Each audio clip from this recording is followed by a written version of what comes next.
akkasitti riipoorti lamsiikan qulqullitti nama manirra argan kanam sunu fuul beeku. Egaa bitatana dhufne waan yaanuu qaddaan nu baati. Ati akkamiin deemte maal taati maraatte jennaani ani maaliin beek fedhiti yaan deema obboleeyyan lakkise bira deemte yaadda jedheen. Daa'imman jedhayu. Daa'imman wayii qabaachuun dha obboleessi maal jedhaan kun nama obboleessi namachi deemsi laaftu hin galu bakka hin beektaa miti naan hin beekaa duusaa malee. Siyaas dammo beetus. Beeka addisiidha dhukaasa hin beennu beeka dhukaasa takka argine hin beennu bara ittiin himtu ati hin jette. Takka dhukaasa argine hin beennu madaanaalee minneen kakkadhaaf kuni kokolfan barbaadu bara.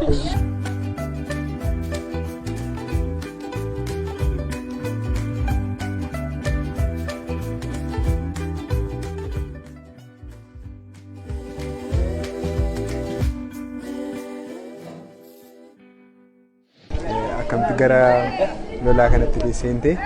Ani bakka lolaa ta'uu isaan beeku mana leenjii deemtu jennaan mana leenjii deemee halkan nu kaasee ammas hin deemtu jennaan makiina yaabuu malee iddoo akkasiidha xuranii wanta isaan nutti man hin qabnu ni. እኔ ያለች ወደ ስራ ቦታዬ የመጣው ጊዜ መሰልጠኛ ቤት ነው አመጣኝ። ከደሞ መሰልጠኛ ቤት ደግሞ መኪና ላይ ወጣ አለና መኪና ላይ ወጣው የት እንደምሄድ አላውቅም። ከዛ ድንበር ነው አለኝ እዛ እርኮ ያለ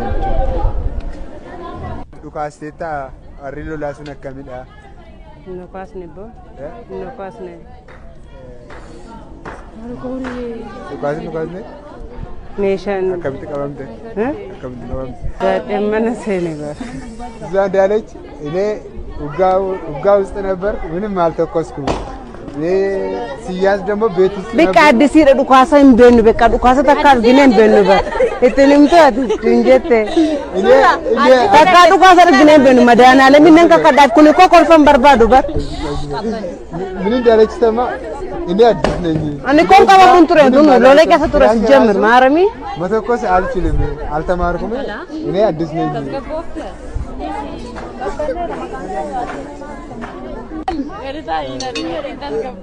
Dhagay akkam barachuun barbaada gara fuulduraatti dhukaasuu haala deebiichaa.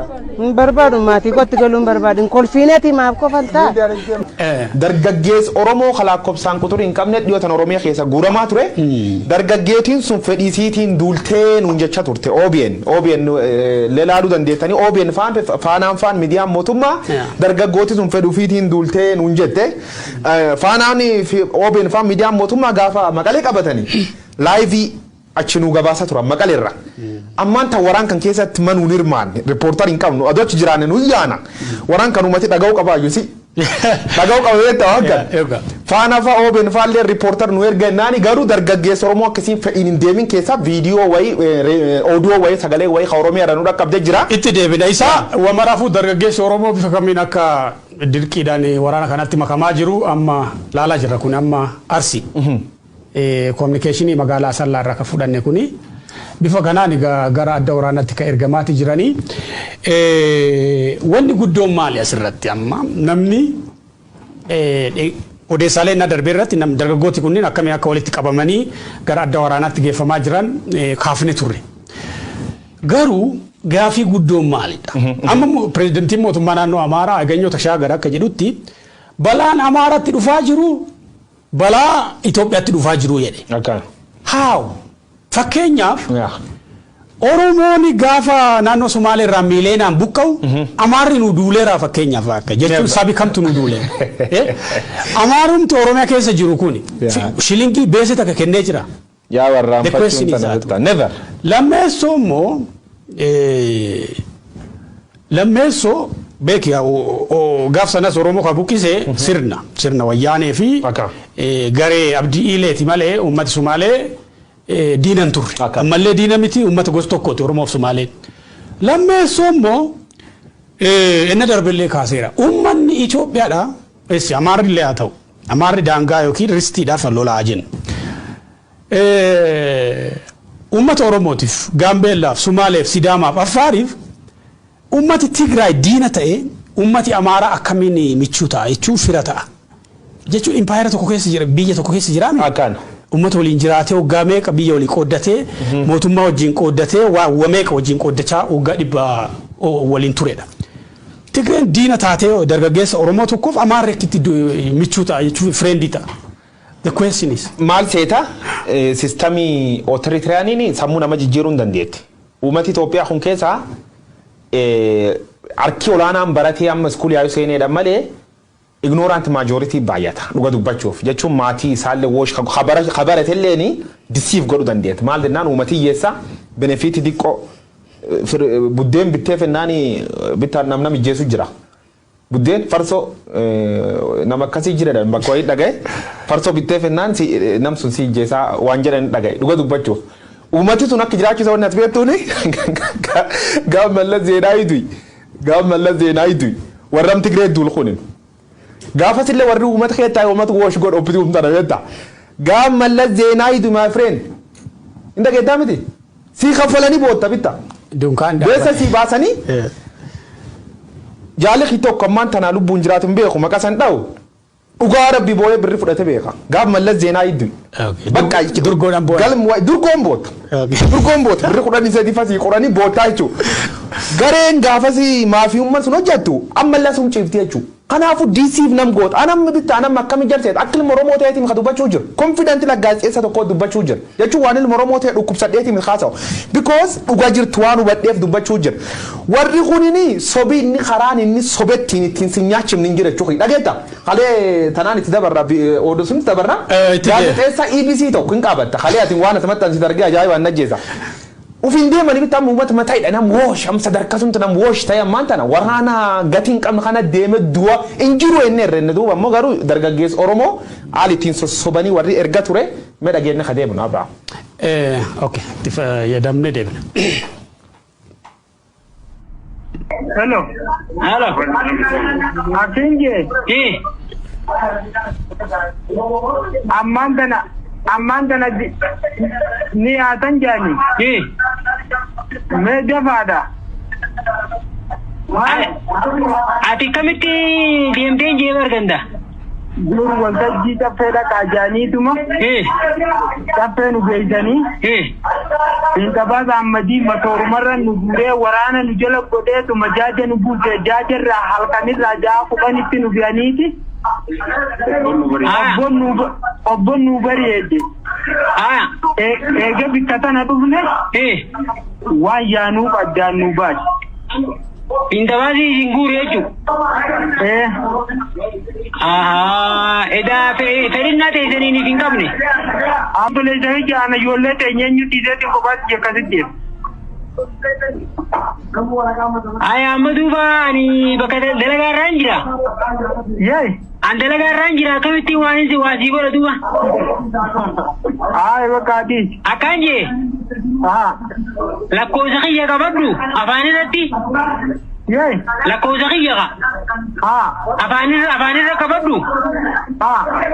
Bakka dhayiteenaaf dawwaltaa wayillee si ergu. Lakkoofsa kee silkiiti jaga isaaniin qabaame. Silkiin ta'ee raamteen baanaba. Sanii ala waan isin gargaaru maaliin qabatu baan rabbumaan isin tiisu malee. Silaa'uu deemanii galuun hin jirtu bakka itti yaadan sanii. Akka rabbi isin godhe rabbi si baasu. Siif eenyu? Siif eenyu? Ana amma gayaani alijyaa macha maali mujaahiduma Iliyaasi garwaa nama laafee nama soddomii meeqa. Akka rabbi isin godhe dhumtaniis guyyaa keessanii gahe.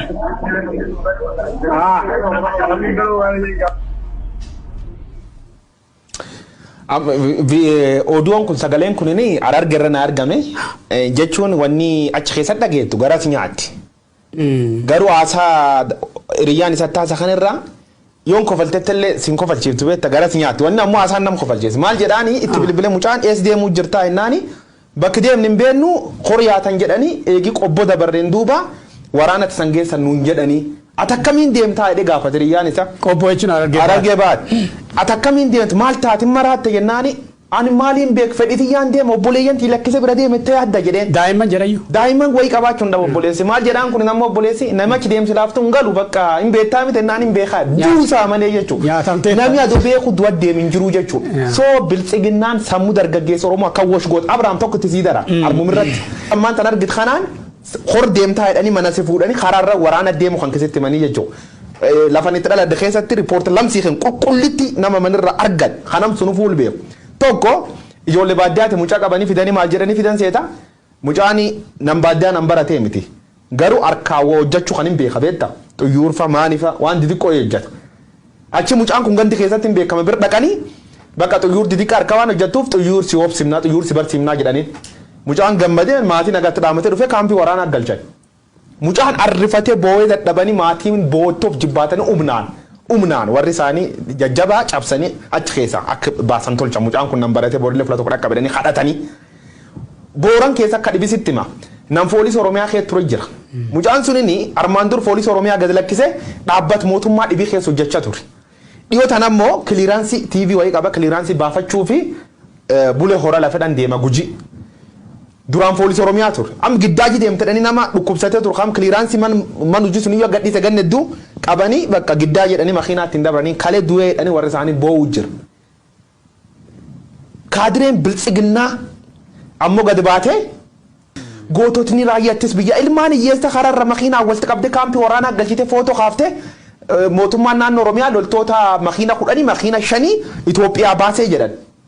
Itoophiyaa keessaa dhaabbileen hundi isaanii waraana gara duulaatti akka deemu maatii hawaasa jajjabeessaa jiranii suuraawwan abbootii amantaa fi sheekota qeesota paastaroota sannuu gadhiisa amma kun gadda gaafa dababaayii masqalaatti deeggarsa waraana labsee sheekii waraana qeesota kun amma qeesotadha. Amma abbaan gadaa kun amma maanguddoo bara dargii keessa lolanfaa abbaata arbanyaadhanii arbanyaadhanii malee warra humnaan fixa ture. Sun immoo warra gaamo abbootii jaarsolii gaamo. Kantiibaa duubaa fi ministeera waraanaa Dooktar eenyuun Qanaa Dooktar Qanaa kun immoo sheekotadha. Abbootii gadaa fi sheekonnis alaabaa itti kennanii dargaggeessa akkasii gaggeessaa jiranii. Annam makdaba nam tsalooti ta'uu qaba. Yasodaadhe yoom